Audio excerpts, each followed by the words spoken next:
Alors, on va calculer 4 déterminants. Le déterminant du système, les déterminants en x, en y et en z. Alors, pour le système, à la première colonne, tu prends les coefficients de x. On a 1, 2 et 1. Deuxième colonne, tu prends les coefficients de y, moins 1, 1, 1. Troisième colonne, les coefficients de z. On a 2, moins 2 et 1. Alors, pour avoir le déterminant en x, on garde les coefficients de y et z. Par contre, les coefficients de x, on les remplace par les seconds membres. On a 1, 0 et 3. Pareillement, pour voir le déterminant en y, on garde les coefficients de x et z. Ceux de y sont remplacés par les seconds membres. Et ainsi, si on veut voir le déterminant en z, on garde les coefficients de x, y, et ceux de z, on les remplace par les seconds membres.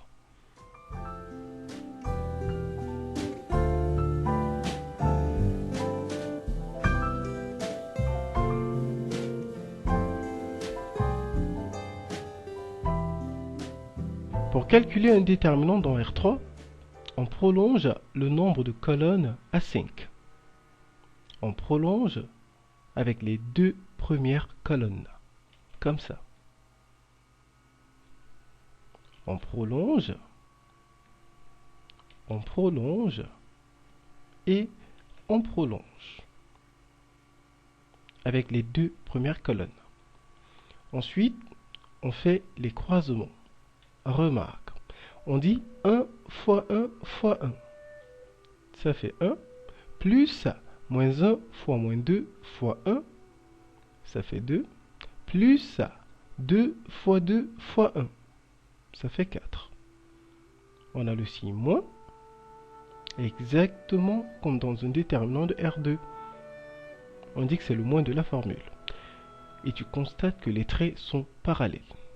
Alors, pour compléter les nombres dans les parenthèses, on va faire des croisements dans l'autre sens. On aura 1 fois 1 fois 2. Ça fait 2. Plus 1 fois moins 2 fois 1. Ça fait moins 2. Plus 1 fois 2 fois moins 1. Ça fait moins 2. Et à ce moment, on calcule. On a 7 moins 2. Ça fait 7 plus 2 qui donne 9. Voilà le déterminant.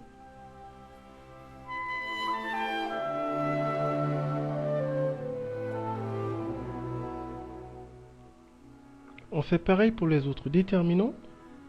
En x, on multiplie. Ça fait 1. On multiplie. Ça fait 6. On multiplie. Ça fait 0. Ensuite, dans l'autre sens, on multiplie. Ça fait 6. On multiplie. Ça fait moins 2. On multiplie. Ça fait 0. Alors, ça fait 7 moins 4. On a 3. En y, on multiplie. Ça fait 0. On multiplie. Ça fait moins 2. On multiplie. Ça fait 12. Dans l'autre sens, on multiplie. Ça fait 0. On multiplie. Ça fait moins 6. On multiplie.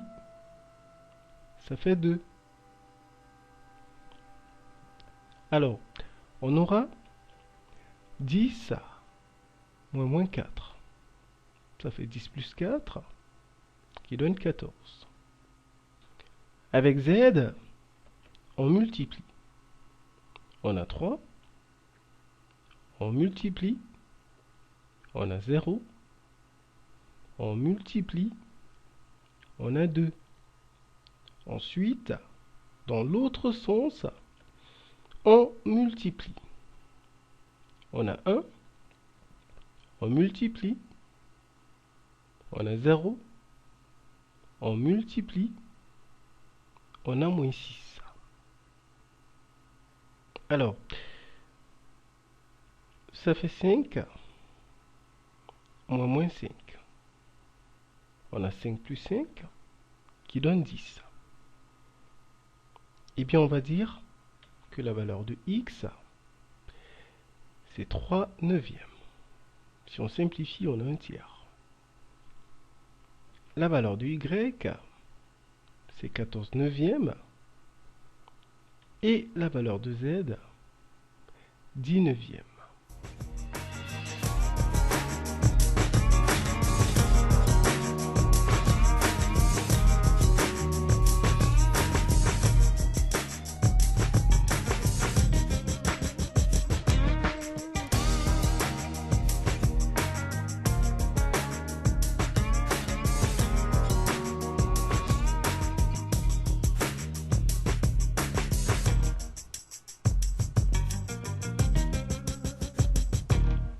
Il est important de faire une vérification avant d'écrire l'ensemble solution.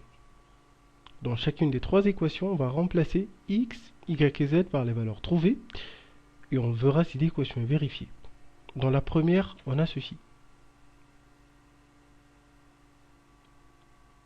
Ça fait 9 sur 9 qui donne 1. Dans la deuxième, on a ceci. Ça fait 0. Et dans la troisième, on a ceci. Ça fait 27 neuvièmes. On a 3. Alors tout est correct et on dit alors que l'ensemble solution, le voici.